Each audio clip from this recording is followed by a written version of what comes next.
बहुत समय पहले की बात है। एक छोटा सा गांव था, सोनापुर।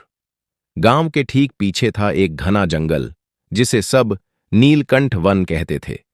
गांव के बड़े बुजुर्ग बच्चों को हमेशा चेतावनी देते थे, सूरज ढलने के बाद नीलकंठ वन के पास भी मत जाना, वहां कुछ रहस्यमयी है। लेकिन बच्चों की जिज्ञासा तो होती ही है। 3 दोस्त इस गांव में रहते थे, 3 अच्छे दोस्त। आरव, समझदार और साहसी मीरा, तेज दिमाग वाली चिंटू, थोड़ा डरपोक लेकिन बहुत प्यारा।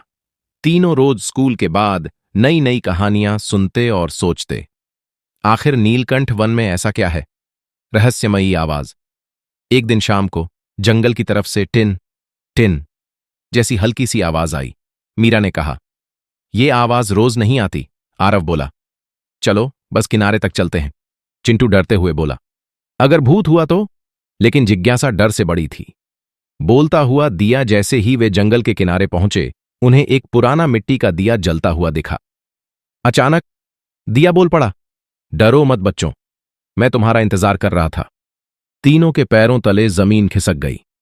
दिए का रहस्य दिए ने बताया, नीलकंठ वन कभी खुशियों से भरा था, लेकिन लालच और झूठ ने इसे उदास बना दिया। अब सच्चे दिल वाले बच्चे ही इसे बचा सकते हैं। दिया चमक उठा और रास्ता दिखाने लगा। 3 परीक्षाएं। जंगल के अंदर उन्हें 3 परीक्षाएं देनी थीं। एक सच की परीक्षा। एक पत्थर ने पूछा, सबसे बड़ी ताकत क्या है? मीरा बोली, सच। पत्थर हट गया। 2 साहस की परीक्षा। एक पुल हिलने लगा। चिंटू डर रहा था, लेकिन दोस्तों का हाथ थामकर चल पड़ा। पुल स्थिर हो गया। 3 दयालुता की परीक्षा। एक घायल चिड़िया मिली। आरव ने उसे पानी पिलाया। पूरा जंगल रोशनी से भर गया। नीलकंठ वन का जादू। अचानक पेड़ मुस्कुराने लगे, फूल गाने लगे, आसमान नीला चमकीला हो गया। दिया बोला, तुमने नीलकंठ वन को फिर से जिंदा कर दिया। दिया धीरे धीरे हवा में घुल गया। सीख। अगली सुबह सब कुछ सामान्य था, लेकिन तीनों दोस्त जानते थे, सच, साहस और दया में ही असली जादू है।